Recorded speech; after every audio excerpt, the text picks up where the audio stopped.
기후로 다시 읽는 세계사.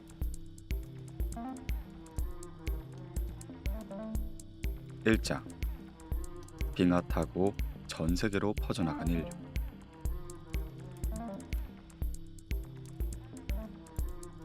흔히들 봄을 싹 트는 봄, 가을을 결실의 계절이라고 부릅니다.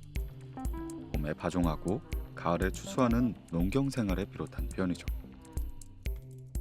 요즘에야 농업 인구의 비율이 높진 않지만 농자 천하지 대본이라는 말에서 알 수 있듯이 본격적으로 산업화가 되기 전에는 동서를 막론하고 농업이야말로 경제와 사회의 근간이 되었습니다. 그런데 인류가 봄에 파종하고 가을에 추수하며 살아가기 시작한 시기는 길게 잡아도 1만 년 전후에 불과합니다. 1만 년은 인간에겐 긴 시간일지 몰라도 고고학이나 지질학 또는 기후학 관점에서는 짧은 시간이죠. 현생 인류, 즉 호모 사피엔스 사피엔스가 등장한 시점이 20만 년 전쯤이니 1만 년은 그 가운데 5%에 불과할 뿐입니다. 그리고 1만 2천 년 전까지는 지구는 빙하기였기 때문에 지표면의 3분의 1 이상이 빙하에 덮여 있었죠. 그 외의 지역도 오늘날보다 기온이 낮았으므로 툰드라나 스텝 같은 척박한 땅이 넓게 펼쳐져 있었습니다. 따뜻한 지역이더라도 열대우림처럼 나무가 빽빽히 우거진 곳보단 초원지대가 차지하는 비중이 컸다는 거죠. 이러한 빙하기, 농업이나 목축업이 발달하기는 당연히 어렵겠죠. 그러다 보니 문명이 발달할 만한 조건도 아니었습니다. 문명이 발달하려면 많은 인구를 부양하고 복잡한 사회제도를 형성할 수 있는 경제력이 필요하기 때문이었죠. 그러기 위해서는 남아도는 식량과 자원을 축적할 수 있는 체계적인 농업과 목축업이 반드시 발달해야 했습니다. 수렵과 채집 생활로는 그저 작은 무리가 하루하루 생존하는 수준을 넘기 어렵기 때문이죠. 하지만 아프리카 남부에 출현한 현생 인류는 역설적이게도 빙하기 덕분에 수만 년에 걸쳐 전 세계로 퍼져나갈 수가 있었습니다. 오늘날에는 바다에 가로막혀 있는 아메리카, 호주, 일본, 영국, 동남아시아의 수많은 섬에 현생 인류가 진출할 수 있었던 것도 바로 빙하기 덕분이었죠. 지구 곳곳으로 퍼져나간 현생 인류는 네안데르탈인 등과 경쟁에서 승리하며 인류 문명이 싹틀 날을 기다렸습니다. 농사를 짓기도 목축을 하기도 어려워 문명이 이루어지기 힘들었던 험한 기후 조건 덕분에 오히려 인류는 먼 훗날 빙하기가 끝난 뒤 문명의 싹을 틔울 밑거름을 다질 수가 있었습니다.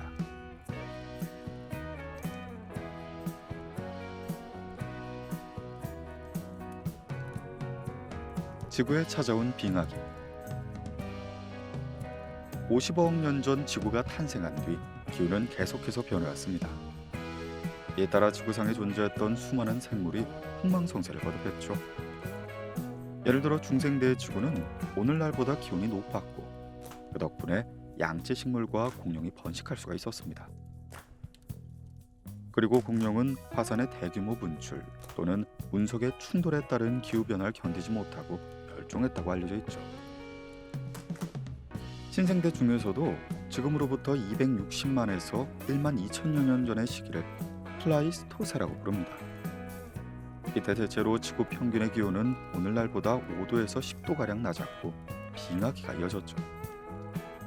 특히 마지막 빙하기가 절정에 이르던 1만 8천 년 전에는 지구 전체 지표의 35%가 완전히 빙하에 덮여 있었습니다. 그러다 보니 플라이스토세에는 오늘날의 코끼리와 달리 풍성한 털과 두꺼운 가죽을 지닌 매머드, 초식동물의 두꺼운 가죽과 지방층을 뚫기 위해 길고 강한 엄니를 가진 검치우, 추에 강한 침엽수와 같은 동식물이 번성하기 시작하죠. 한 가지 재미있는 사실은 플라이스토세 내내 빙하기만 이어지진 않았다는 점입니다. 플라이스토세는 대체로 빙하기인 기간이 길었지만 수만 년에서 십수만 년을 주기로 간빙기가 왔다가 다시 빙하기가 이어지는 패턴을 보인 거죠. 자, 1만 2천여 년쯤에는 플라이스토세의 매섭던 추위가 잦아들고 극지나 고산지대 정도를 제외한 땅에는 빙하가 서서히 녹기 시작합니다. 빙하기의 기후와 환경에 적합하게끔 진화했던 매머드와 검치호 등은 멸종하기 시작했고, 우리가 알고 있는 동식물이 지구상의 모습을 드러내거나 번성하기 시작하죠. 즉, 우리에게 익숙한 기후와 자연 환경은 홀로세라고 불리는 1만 2천 년 전에야 비로소 형성되었다는 겁니다. 어떤 학자들은 1만 2천 년 전에 단지 간빙기가 시작되었을 뿐이며, 어쩌면 가까운 미래에 또 다른 빙하기가 올 수 있다고 주장합니다. 반면 인류가 문명을 발달시키면서 대기 중에 이산화탄소를 많이 배출한 덕분에 빙하기가 오지 않고 인류 문명이 이어질 거라고 보는 견해도 있죠. 물론 50억 년 전에 탄생한 이후로 지구의 기후가 계속해서 변해왔음을 상기한다면 언젠간 지구에 또 다른 빙하기가 도래할지 모르는 일입니다. 하지만 이러한 견해는 이산화탄소를 비롯한 온실가스 배출을 억제하기 위해 전 세계가 노력하고 있는 오늘날의 상식에서 보면 이해하기 어려운 거죠. 자연적인 기후변화는 아무리 짧아도 수백 년, 길게는 수천 년에서 1억 년 이상의 주기로 이루어지는데, 최근엔 인간의 무절제함 때문에 몇 년에서 몇십 년으로 눈에 띄게 그 주기가 짧아지고 있습니다.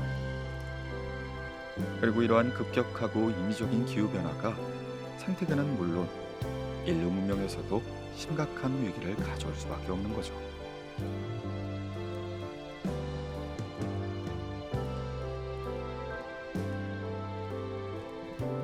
아프리카 남부에서 10만 년을 보내다.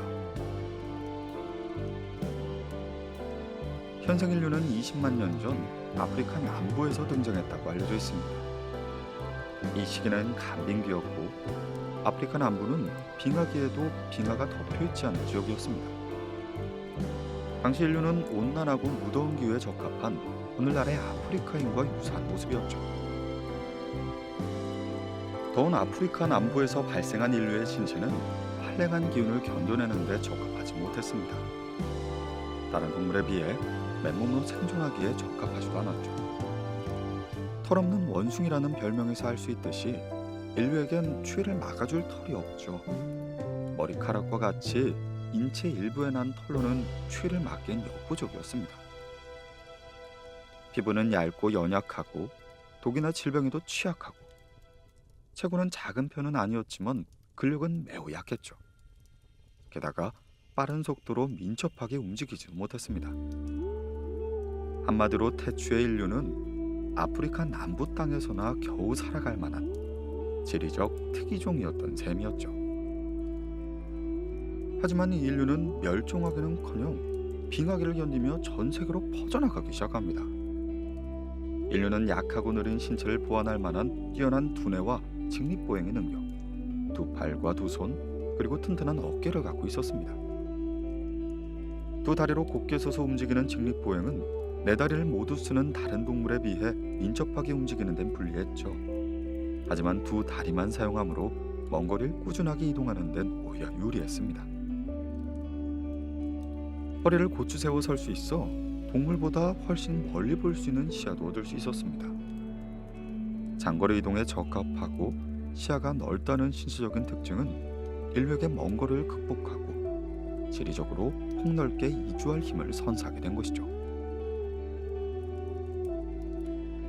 이러한 직립보행 덕분에 인류의 앞다리와 앞발은 팔과 손이 될 수 있었습니다. 보행에 벗어난 어깨는 물건을 자유롭게 던지거나 휘두를 수 있게 해줬죠. 무엇보다 인류의 두뇌는 점차 다른 동물과는 비교할 수 없을 수준으로 발달하기 시작합니다. 뛰어난 두뇌와 팔과 손, 어깨를 갖춘 인류는 도구와 풀을 사용하기 시작합니다. 동굴의 벽화를 그리거나 죽은 친지를 매장하고 애도하는 등의 원시적인 문화까지 만들기 시작하죠. 나중엔 개를 길들여 인류의 부족한 후각과 청각, 민첩함을 보완하기도 합니다. 그리고 그러한 덕에 인류는 이미 선사시대 때부터 다른 동물과의 경쟁에서 우위에 서게 된 거죠. 뗀석기와 나무, 동물의 뼈 등을 이용해 만든 도구를 손에 쥔 인류는 동물이나 물고기를 사냥하고 나무 열매를 먹는 등 먹을 만한 식물을 채집하며 살아갑니다. 날씨가 추워지면 불을 피워 몸을 녹였고 수렵과 채집으로 얻은 먹거리를 불에 익혀 더 맛있고 소화가 잘 되는 음식으로 즐겼습니다. 하지만 이러한 인류는 지구상에 출현한 뒤 8만에서 10만 년 동안 아프리카 남부를 벗어나지 못했습니다. 아프리카 중부와 북부에 사하라 사막이 넓게 펼쳐져 있기 때문이었죠. 사막은 현생 인류가 생존할 수 있는 땅이 아니었죠. 거대한 지리적 장애물을 넘어 다른 곳으로 이동한다는 것은 더더욱 불가능한 일이었습니다.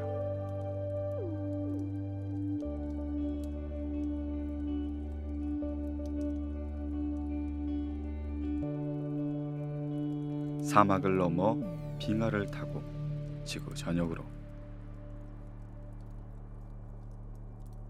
인류는 지금으로부터 12만에서 9만 년 전 드디어 남아프리카를 벗어나게 됩니다. 이 무렵에 접어들어 지구 자준축이 바뀌면서 사하라 사막에는 습기를 가득 품은 계절풍이 불기 시작하죠. 때마침 지구 기온도 계속해서 낮아지고 그 덕분에 메마른 사막엔 비가 자주 내리기 시작합니다. 기온이 낮아지니 수분의 증발량도 줄기 시작하죠. 사하라 사막엔 강물이 흐르고 동물이 뛰노는 초원으로 바뀌기 시작한 겁니다. 초원으로 변한 사하라 사막은 인류에겐 신천지나 다름이 없었습니다. 수많은 인류는 새로운 삶의 터전과 먹거리를 찾아 북쪽으로 이주하기 시작합니다. 수만 년에 걸친 이주 끝에 인류가 분포하는 영역은 아라비아 반도가 있는 서남아시아까지 확대되었죠. 다만 그들의 이주 행렬은 7만에서 6만 년 전에 일어난 기후변화 때문에 잠시 멈추게 되었습니다.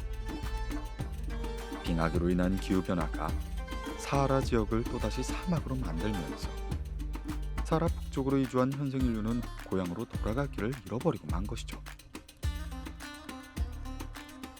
하지만 이런 빙하기는 인류가 아프리카와 서남아시아를 넘어 지구 전역으로 퍼져나갈 기회이기도 했습니다. 본격적으로 빙하기가 접어들면서 해수면이 오늘날보다 최대 90m까지 낮아졌기 때문이었죠. 그러다 보니 유라시아 대륙과 가까이 있는 영국, 일본, 인도네시아와 필리핀, 뉴기니 등의 섬은 물론 호주와 아메리카 대륙까지 육지로 이어진 겁니다. 그리고 그 덕분에 인류는 유라시아 각지는 물론 오늘날엔 바다로 분리된 다른 대륙과 섬들에까지 이주할 수 있었던 거죠.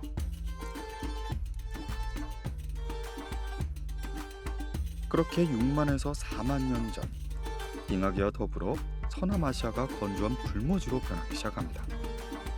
인류는 새로운 삶터를 찾아야 했죠. 사하라 사막에 가로막힌 옛 고향으로 되돌아갈 수는 없었습니다. 그렇게 인류는 북쪽과 동쪽을 향해 발걸음을 옮기기 시작합니다. 때마침 유럽엔 수변한 계절풍이 불고 있었습니다.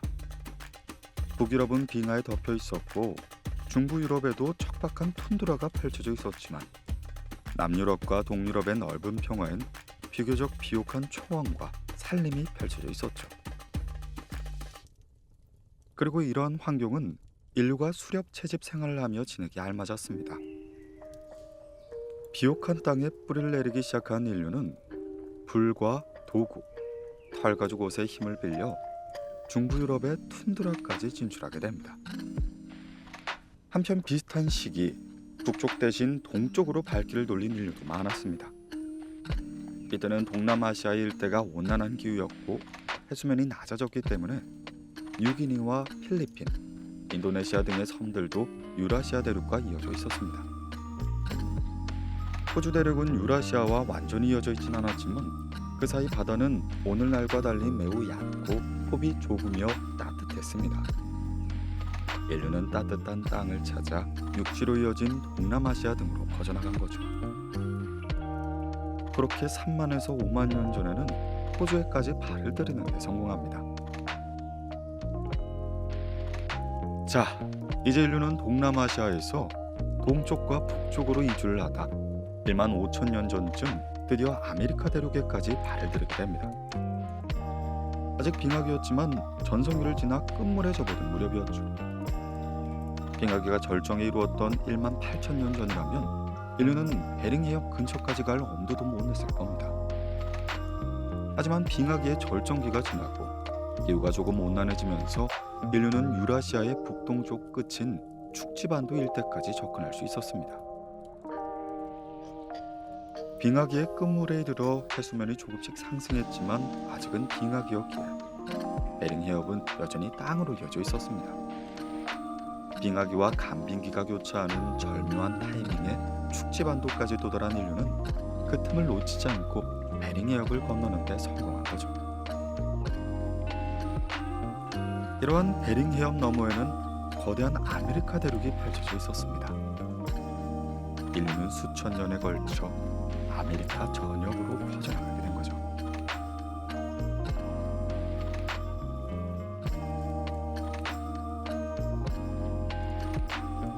이장 홀로세의 온기로 문명의 싹을 틔우다. 지금으로부터 1만 2천여 년 전 마지막 빙하기가 끝났습니다.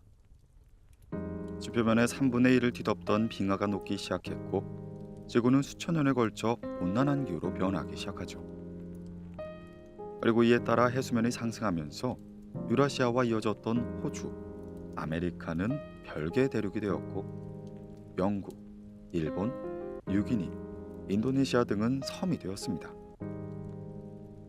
빙하기가 끝나면서 지구는 오늘날의 지형도에 나타난 모습과 닮은 땅과 바다를 갖추게 된 것입니다.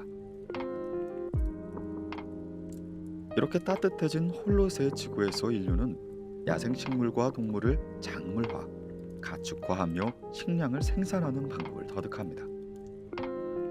땅의 모습과 환경이 바뀐 덕분에 인류는 거대하고 체계화된 집단을 이루며 살아갈 힘을 얻게 된 거죠. 식량 생산 능력이 발달할수록 인간 집단은 더 한층 규모가 커지고 체계화 전문화가 되었습니다. 기후변화가 불러온 전 지구에 걸친 환경변화가 문명의 태동을 할 수 있는 지리적 밑그림을 그려준 셈이었죠.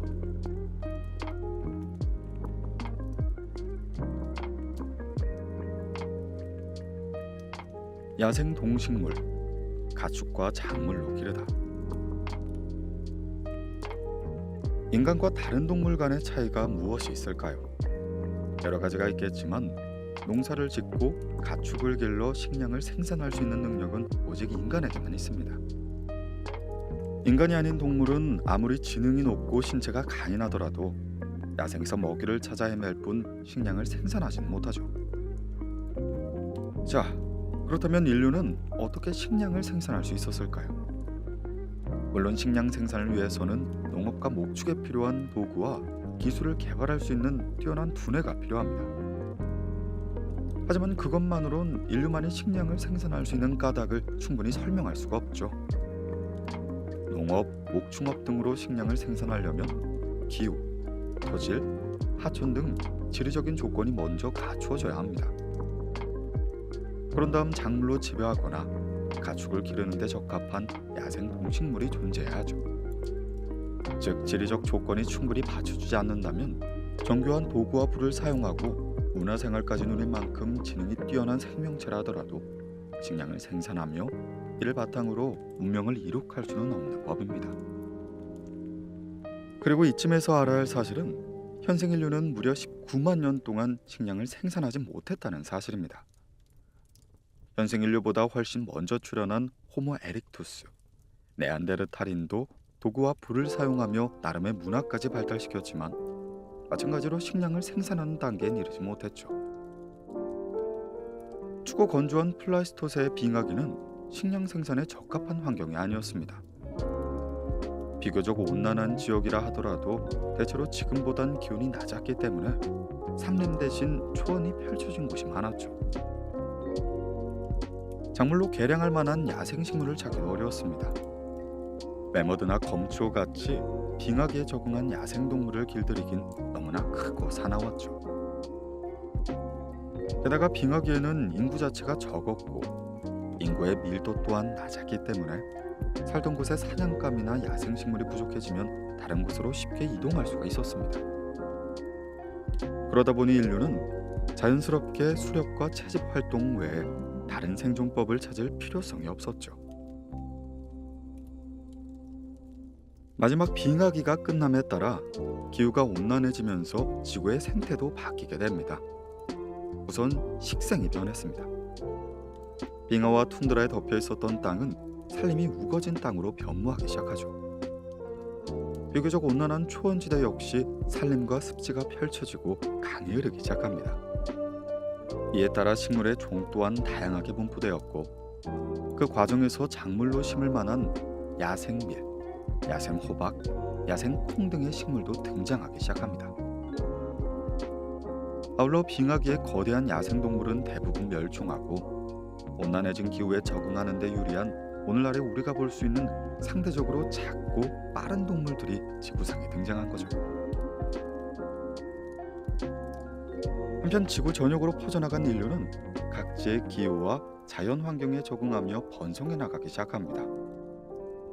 온난해진 기후 덕에 인류는 더욱 넓은 지역으로 퍼져나갈 수가 있었고, 그 과정에서 점점 빠르게 인구가 증가하고 인구 밀도도 높아져만 갔죠.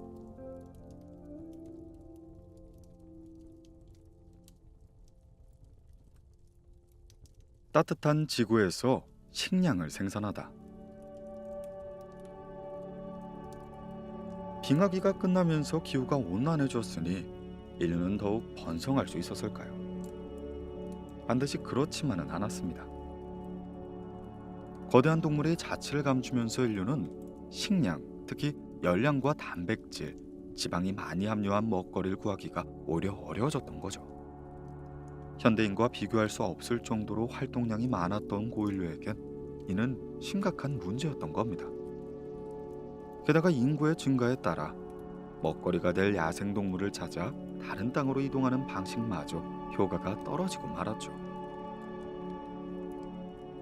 해수면의 상승으로 인한 지구의 지형 변화는 빙하기가 끝난 뒤에 식량 문제를 한층 심해지게 했습니다. 지리적으로 고립된 섬 지역에선 사냥감을 찾기가 더 힘들어진 거죠. 심지어 호주 같은 큰 대륙에서조차 인류의 수렵으로 인해 대형 동물들이 멸종하는 일이 벌어졌습니다. 다행히도 풍부해진 신생 덕분에 인류는 여러 식물을 먹거리로 삼을 수 있었습니다. 그 과정에서 인류는 식물을 기르고 그 줄기나 잎사귀, 열매나 씨앗 등을 먹을 수 있다는 사실을 깨닫게 되죠. 물론 처음엔 우연히 발견했겠지만 그런 경험이 점차 쌓이면서 인류는 식량 확보를 위한 식물 재배를 확대해 나갔습니다. 1만 년에서 4천 년 전에 걸쳐 지구상의 여러 지역에서 시작된 원시적인 농경의 서막인 것이죠. 농경의 시작은 지구 전역에 동시다발적으로 시작되진 않았습니다. 식용으로 재배할 수 있는 야생식물이 자생하는 지역, 즉 주로 위도가 낮은 열대나 아열대에 한정되었고, 지역 간에도 수천 년의 편차가 있었죠. 더군다나 원시적인 농업이 하루아침에 농업혁명으로 이어진 것도 아니었습니다. 초창기의 농업은 오늘날과 달리 비교할 수 없을 정도로 생산량이 낮았다고 볼 수 있습니다. 인류가 초기에 재배했던 작물들은 강아지 풀과 같은 야생식물들이었기 때문이었죠. 하지만 농업을 통한 식량 생산이 수렵 채집과는 비교할 수 없는 이점 또한 있었습니다. 수렵 채집 생활에서는 사냥감이나 야생식물을 찾지 못하면 여러 날을 굶거나 심하면 목숨을 잃을 수도 있었죠. 그러니 인구 부항력에는 한계가 뚜렷했던 겁니다. 게다가 식량이 떨어지면 다른 땅으로 이동해야 했으므로 한 곳에 정착하기란 사실상 불가능에 가까웠습니다. 하지만 농경은 비교적 안정적으로 식량을 제공했죠. 이에 따라 인구 부항력이 증가함은 물론 식량을 찾아 이동할 필요가 줄어드니 정착 생활도 할 수 있게 되었습니다. 농경을 통한 식량 생산의 이점을 체득한 인류가 농경의 비중을 점점 늘리게 된 것이죠. 그리고 그 과정에선 잘 자라고 맛과 영양이 풍부한 돌연변이를 골라 재배했고, 나중엔 품종 개량을 통해 더 맛있고 영양소가 풍부하며 수확량이 많은 작물을 개발하기 시작합니다. 야생식물과 다를 바가 없었던 초창기의 작물이 점차 농작물의 형태로 변모해 나가기 시작한 거죠. 또한 인류는 빙하기가 끝난 뒤에 등장한 몸집이 적당히 크면서도 순한 포유동물을 길들이기 시작합니다. 빙하기로 인해 식상이 발달하면서 동물들의 먹이를 수급하는 것도 쉬워졌죠. 물론 인류가 사육에 성공한 야생동물은 말과 소, 돼지, 양 등이 일부였습니다. 하지만 일부라고 할지라도 대형 포유류의 사육은 인류에게 곡식이나 채소와는 질이 다른 양질의 단백질과 지방, 그리고 높은 열량을 제공하기 시작합니다. 가축을 사용하는 인류는 수렵보다 훨씬 안정적이면서도 안전하게 삶을 살아갈 수가 있었죠. 게다가 말이나 소 같은 가축은 몸집이 크고 힘도 세서 노동력으로 이용할 수도 있었습니다. 대형 가축에게 멍에를 씌워 밭을 갈고 무거운 짐을 나르도록 하는 방법을 발견하면서 농경의 효율은 갑자기 극대화하기 시작한 거죠. 작물과 가축의 원산지에서 처음 이루어진 식량 생산은 지구 곳곳으로 퍼져나가기 시작합니다. 메소포타미아와 이집트에서 찬란한 고대 문명을 꽃피우는데 크게 기여한 밀은 유럽과 중앙아시아로 전파되면서 유라시아의 광대한 지역을 밀 문화권으로 만들었습니다. 중앙아시아가 원산지인 포도 역시 재배하는 데 적합한 기후와 환경을 지닌 카카스와 지중해 일대로 퍼졌고, 이들 지역은 포도의 대표적인 명상지로 거듭납니다. 가축 역시 마찬가지였죠. 일례로 말은 우크라이나와 카자흐스탄 북서부의 스텝지대가 원산지였지만 환경 적응력이 워낙 뛰어났기에 유목민과 함께 유라시아 전역으로 퍼져나가게 되죠. 이렇게 농경과 목축이 이어지면서 농작물과 가축의 생산성과 맛은 수렵과 채집을 통해 얻을 수 있는 야생 동식물을 확실히 능가할 정도로 향상되었습니다. 물론 농사를 짓고 가축을 사육하는 일은 수렵 채집 못지않게 때로는 그 이상으로 힘든 일이었죠. 오늘날에도 농업과 목축업은 쉬운 일이 아니었지만 기술 수준이 오늘날과는 비교할 수 없을 정도로 낙후됐던 수천 년에는 더더욱 고되고 힘든 일이었던 겁니다.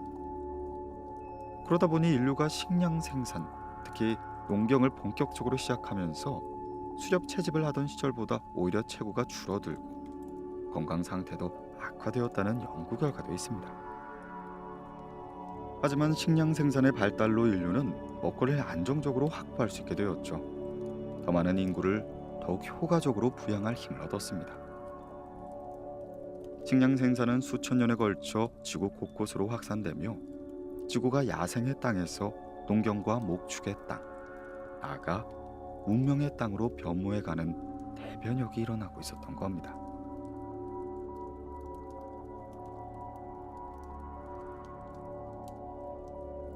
남는 식량을 거름 삼아 움트는 문명. 농업과 목축을 통한 식량 생산이 수렵 채집을 제치고 인류의 주된 식량 공급원으로 자리매김하면서 인류의 생활 방식은 획기적으로 변해갔습니다. 우선 먹거리를 찾아 여러 장소를 떠돌아다니던 방식에서 한 지역에서 정주하는 형태로 바뀌었죠. 식량 생산을 중심으로 하는 생활을 하면서 떠돌아다닐 필요가 없어졌을 뿐만 아니라 떠돌아다녀서는 안 되는 상황이 되었기 때문이었습니다.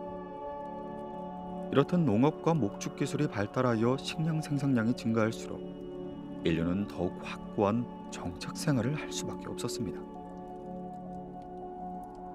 식량 생산의 발달은 기술의 발달과도 맞물렸죠. 식량 생산의 효율성을 높이려면 기술 발달이 필수적이었기 때문이었습니다.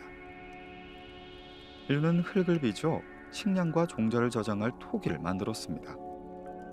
더욱 정교한 농업과 목축업을 시도하는 과정에서 날카롭게 깨트린 돌과 다를 바 없었던 뗀석기는 복잡하고 정교한 형태를 지닌 간석기로 발전해 나가죠. 기술과 도구가 진보하니 식량 생산의 효율성 또한 증가하게 됩니다. 그러면서 인류는 당장 생존하는 데 필요한 양보다 훨씬 더 많은 식량을 생산해내기 시작하죠.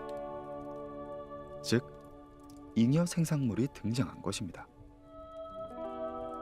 그리고 이러한 정착 생활과 잉여 생산물은 작은 무리를 짓고 살아가던 인류의 생활 양식을 크게 바꾸어 놓기 시작합니다.